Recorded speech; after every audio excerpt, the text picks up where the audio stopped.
What's up, fanboys and fangirls? Welcome to another Reviewpoint podcast coming to you from fanboysanonymous.com. I am your host, as always, Tony Mango, and my target to review for this edition is, I believe, the 17th film in the Marvel Cinematic Universe, which is Thor Ragnarok. And if you know the score by now, you know that every single one of these Marvel movies has some good stuff to offer and a couple little nitpicking kind of things, but they usually end up being pretty much a thumbs up. So before we get into too many of the spoilers and stuff like that, because this will have spoilers, I want to just put out some opinions that are non-spoiler out there for everybody in case you are wondering whether or not you should see the movie as far as a see it or skip it type of deal. Yes, see it. It is fun.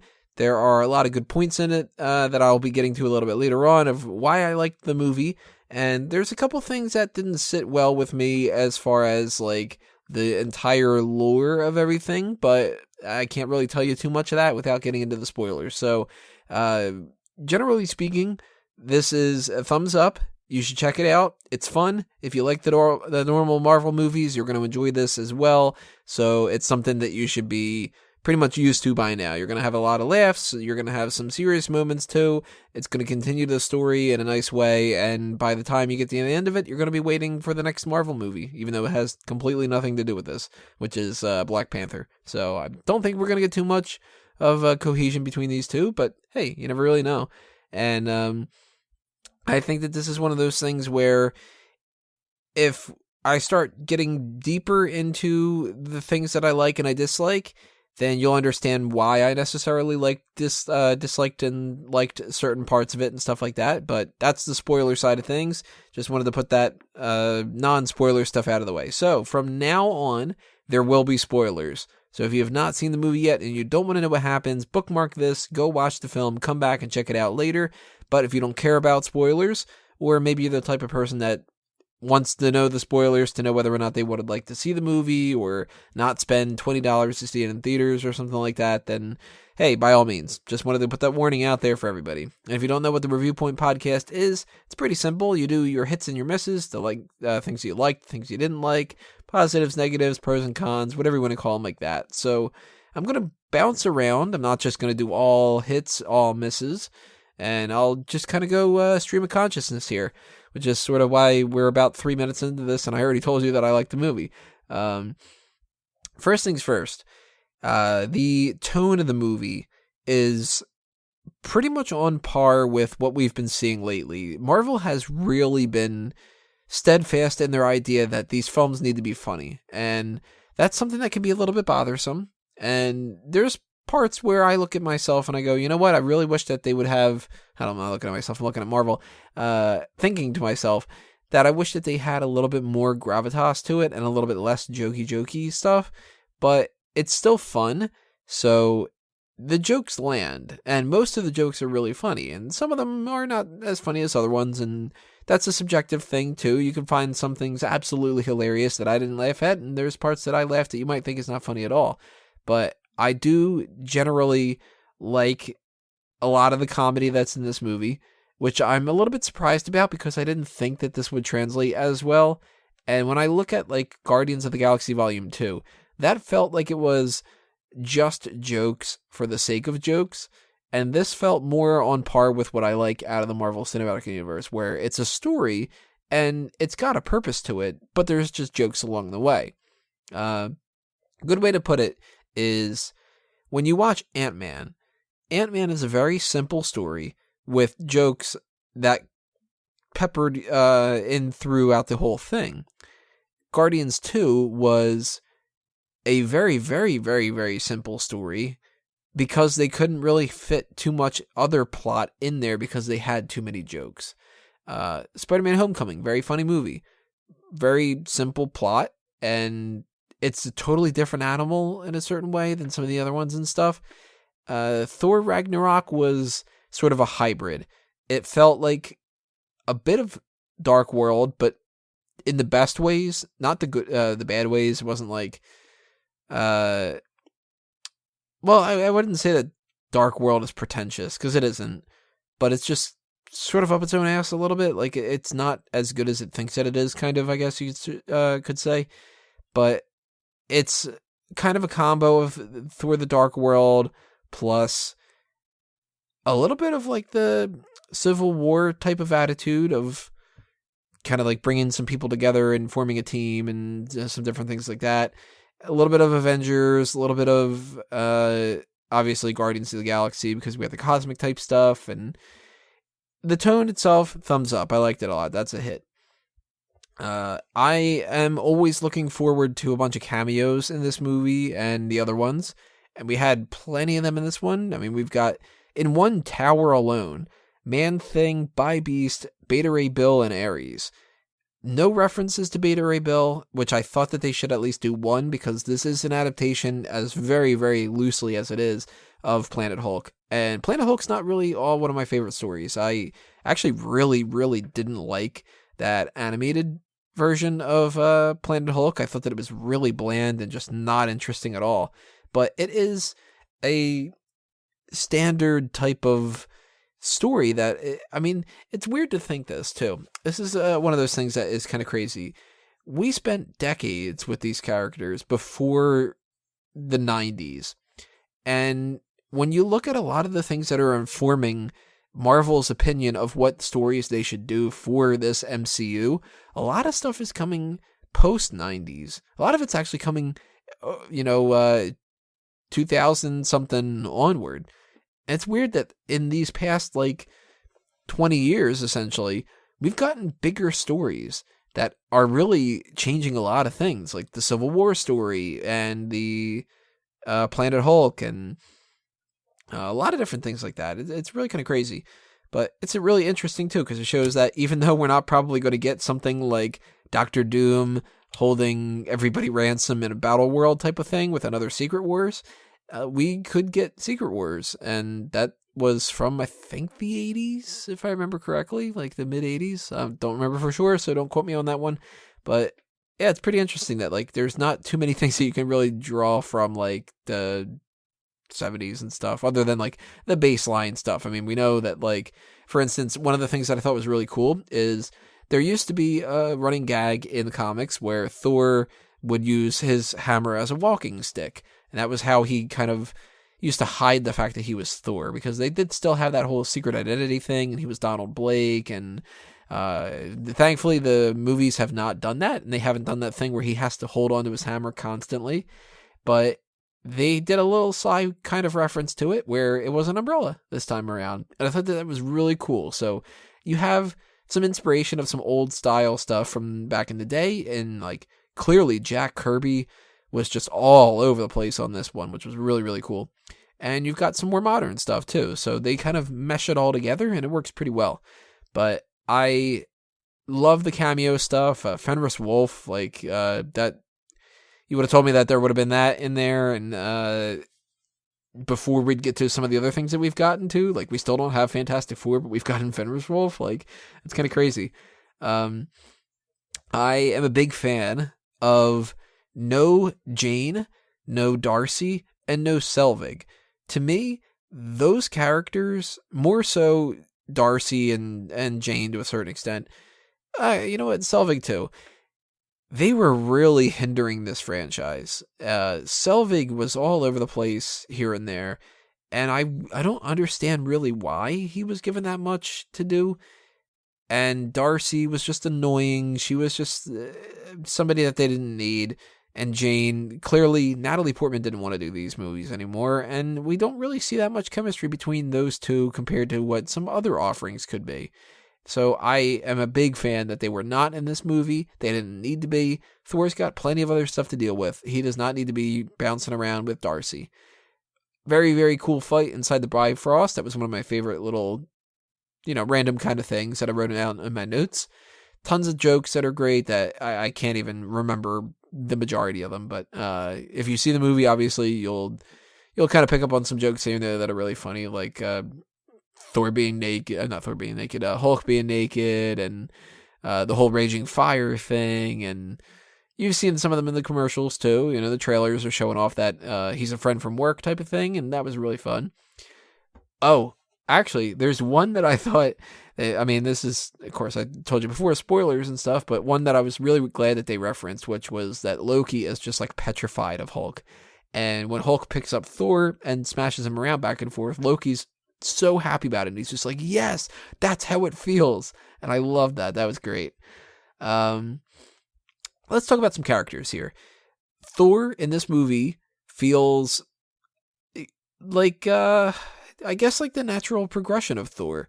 You know, you start the first movie off and he is very cocky and very arrogant and very angry. By the end of that movie, he's much more noble, and we see pretty much the noble Thor in Thor the Dark World. Not very jokey, very like serious, and I have to do my job and this is my duty and whatever. But the more that he is confident that he's kind of cleaning up these messes and stuff, the jokier that he can kind of get. And it's unfortunate that there's parts of the movie where I don't think that he should be joking that he is, and that's a little bit testy. But I do really like Thor in this. I don't like how they cut his hair. I'm pretty sure that was a Chris Hemsworth thing, that he just didn't want to have that long hair all that time. But hey, wear a wig. I don't like the short hair look too much, and I kind of wish that they wouldn't have done that. I'm also not a fan of how he lost the eye. And I know that that's something that is like, there is like a basis for it in the comics a little bit, but I don't know. I mean, he lost Mjolnir, and I don't like that he lost that either. So I'm hoping that they don't just do Stormbreaker, because especially like we already didn't see Beta Ray Bill, and how's he going to get Stormbreaker, and it's a whole big thing like that. But that's one of those mysteries that you're supposed to just sort of go like, well, what's going to happen in Infinity War? He doesn't have his hammer, and like kind of take everything out of Captain America is on the run, and Tony Stark has like no confidence, and eventually Vision's going to lose his brain, I guess you could say. And Mjolnir isn't there for Thor, and he's missing an eyeball and all that. But I think that there was a little bit of a missed opportunity here, and I don't know if there is a precedent for this in the comics for sure, but I kind of remember it possibly being a thing. One of my favorite things about this movie is Odin. Anthony Hopkins has a good little scene where he can play off being actually Loki behind the scenes. It's a really cool thing, funny, with a bunch of actors portraying the characters, like Matt Damon is Loki, and Luke Hemsworth is Thor, and Sam Neill is Odin, and it's really funny.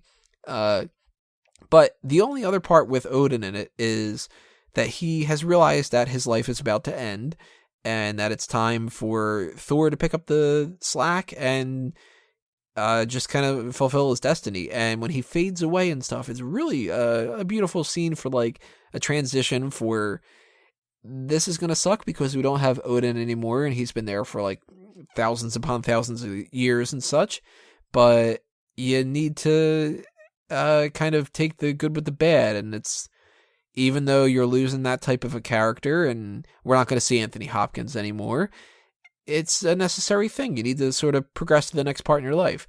And I really liked that a lot. I liked how he faded away. I liked that he was here in Frigga, or Frigga. They say both kind of, but I always thought that it was supposed to be Frigga. Maybe it's like Frigga or something like that. I don't know. But I liked how there was that kind of a thing with Odin, and that he could kind of see him a little bit in Valhalla, which I'm assuming that's supposed to be Valhalla with that little connection with Norway.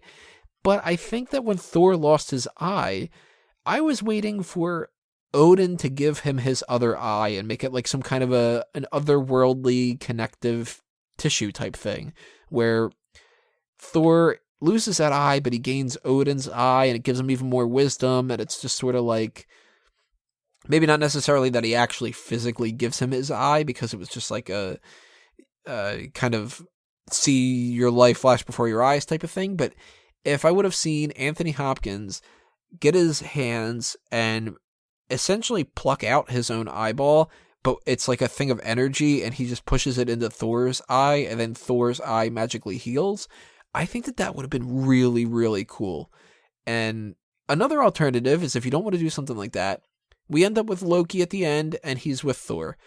And I would have liked to have seen him say something like, instead of when he says, "it suits you," having that eye patch type thing, maybe have something where he says like, I can help with that or something like that. And he has like an illusion that he puts on there to make it look like he's got his regular eye. So that way maybe Thor's missing his eye, but we don't have to have Chris Hemsworth wear that eye patch the whole time. You know what I mean?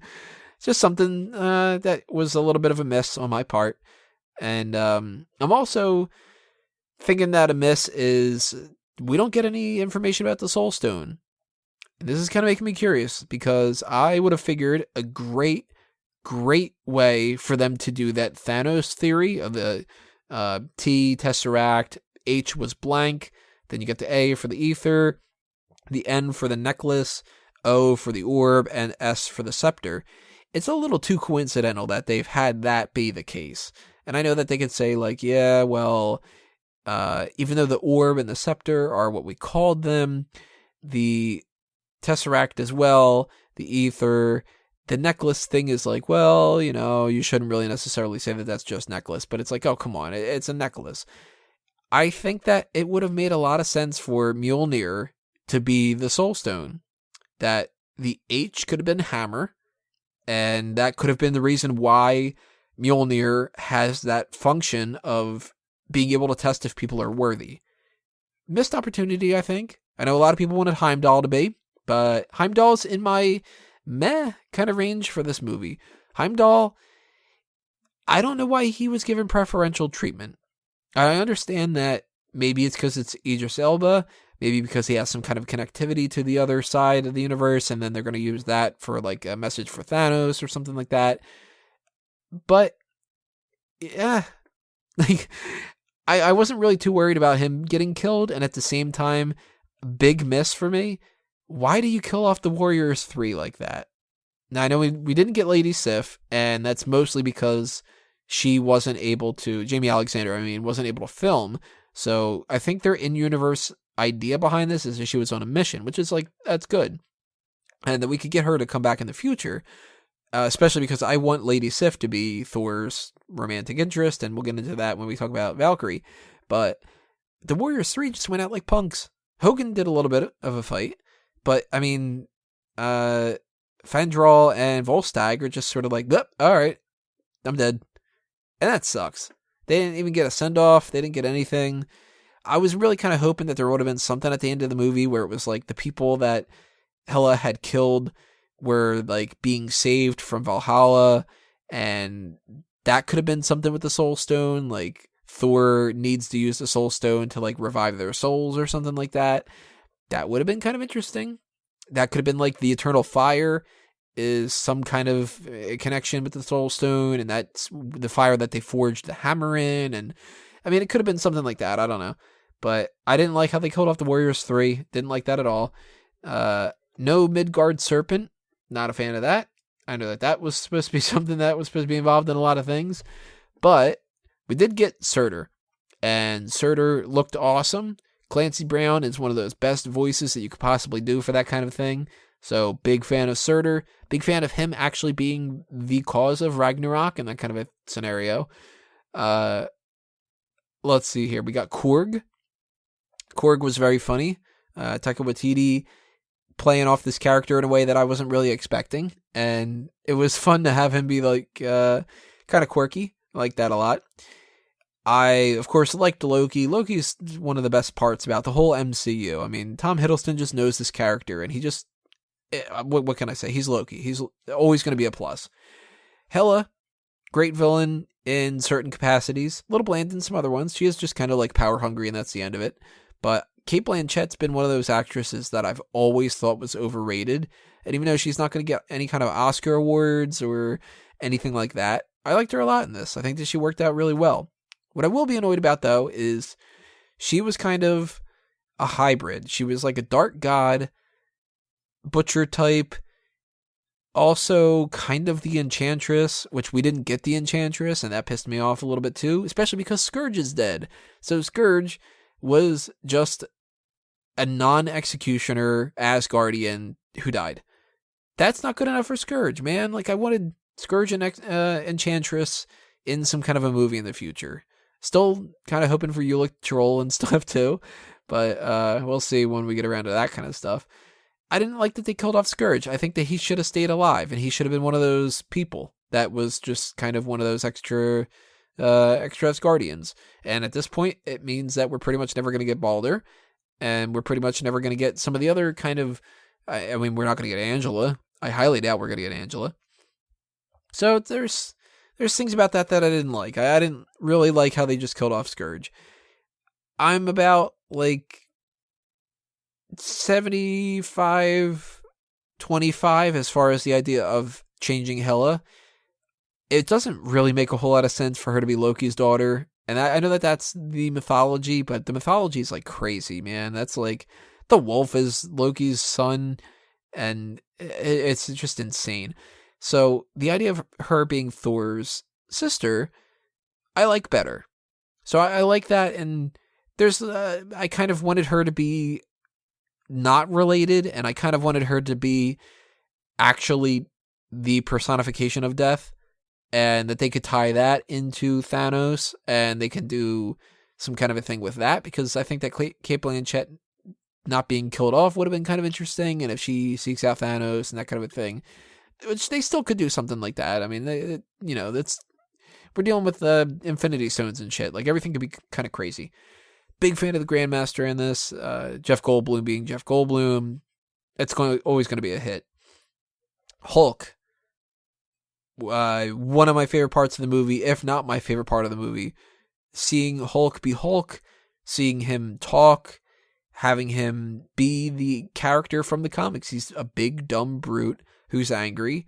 And this was our best Hulk so far. I'm pretty sure. Also, at the same time, Doctor Strange. I have to say it's a miss when it comes to the gloves, because I know that it's comics accurate for him to have that color gloves, but it just looks so bad, man. Like, they really need to figure out something else for an alternative for that. It's terrible the way that it looks, but having Benedict Cumberbatch pop in and having him be so advanced now in how much he's like progressed with his powers and such, really good little cameo there. Really fun to bring him in. Shows that he's got a connection to Thor now. So when he pops up for Infinity War, it's going to like make a lot more sense. And that Thor is going to be one of those people that's going to have to bring in the Guardians of the Galaxy and Doctor Strange to certain people and kind of explain a lot of the cosmos and different things like that. Not the biggest fan of Valkyrie. I was never really a big fan of the Valkyrie character from the comics. It's one of those characters where it's sort of like, I guess like the best analogy that I can put is, to me, the Bat family, if you're talking about Batman, you've got Bruce Wayne as Batman, Dick Grayson as Nightwing, used to be Robin, now he's Nightwing. Jason Todd used to be Robin, then he got killed, then he became the Red Hood. Tim Drake becomes Robin. They should have given him a separate name, like that kind of a thing. And really, I think that Tim Drake shouldn't even exist, but that's another story for another day. And then Damian Wayne. And as far as the Batgirl side of things, Batgirl is Barbara Gordon, and she becomes Oracle, or maybe you keep her as Batgirl. And I don't like Cassie. And to me, Stephanie Brown is better as just Spoiler, not as another Batgirl. And I don't like when you get Lark and you get Bluebird, and you get Batwoman is just, I don't understand the point in Batwoman, the same as I don't understand the point in Superman having both Supergirl and Superboy, and then having the dog Krypto and Mon-El and Power Girl. It's just these extraneous type of characters. And Valkyrie to me is extraneous to Thor.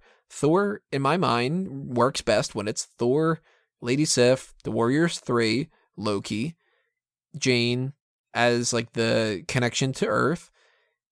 And like, I don't really even give a shit about Balder, even though I said Balder earlier, and Heimdall is a part of it, of course, and Odin and Freya and everything like that. But I don't like Valkyrie. It's just sort of like, well, why don't we have female Thor?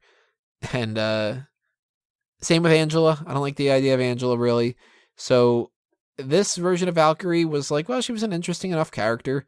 And I know that people are going to be pissed and saying like, well, you should have had a blonde-haired white girl for that. And it's like, who fucking cares? Heimdall's black. You know, like, does it really matter? That kind of a thing. It's Valkyrie. Nobody's going to be upset. It's not like you're recasting Captain America and making him an overweight Hispanic woman. It's like it doesn't make any sense like that. But Tessa Thompson did good enough for her part. I just don't really like the Valkyrie character too much. And for her to be like the replacement and possibly a love interest for Thor in the future, I hope not. I would like to see Lady Sif come back instead. And I also just kind of wish that it would have been like Lady Sif instead playing that part. Of course, that doesn't make sense as far as like the Sakaar type stuff, but whatever. It's just a matter of like, I don't really want to, if we don't see Valkyrie ever again, I'm okay with that kind of a thing. So she's not quite a miss. She's just like a meh type of thing, somewhere in the middle. Kind of like Heimdall in this movie. And kind of like Selvig in the first movie. It was like, I didn't really like Selvig too much, but they served a purpose. Whatever. That kind of a thing. So what this boils down to is the movie was good. It's not going to be my favorite of the Marvel movies. I'm going to, later on today, maybe even while I'm editing this video and such, I'm going to go and update that list on Fanboys of the ranked order of the Marvel Cinematic Universe movies. So let's see where that goes. Probably somewhere around like a little bit lower than Homecoming. And I'm looking forward to Black Panther because that looks cool. I'm going to watch every Marvel thing no matter what anyway, even though like Inhumans sucks and it's not fun at all. And The Defenders was disappointing and Iron Fist was disappointing. I'm still very interested in Punisher, who will have absolutely no connection to Thor whatsoever, because they do not seem like they want to have any kind of connection between these TV and movie universes anymore, which is really a shame, but you know what happens. And yeah, thumbs up. Like the movie, fun. I would recommend it, and hopefully you guys enjoyed it too. So let me know what you think by leaving a comment below and tell me what you think. A little redundant there. And if you want to be aware of the next time that one of these videos pops up, make sure you hit that subscribe button and check off that you want notifications. Follow us as well on Facebook and Twitter at FanboysAnon on Twitter and at Fanboys Anonymous on Facebook. And of course, check out fanboysanonymous.com itself for any other articles that are going to be popping up that aren't actually videos, because that's not how that works. So that's it for me for this edition of the Review Point, everybody. Thanks for watching this. It's time for me to geek out. Adios.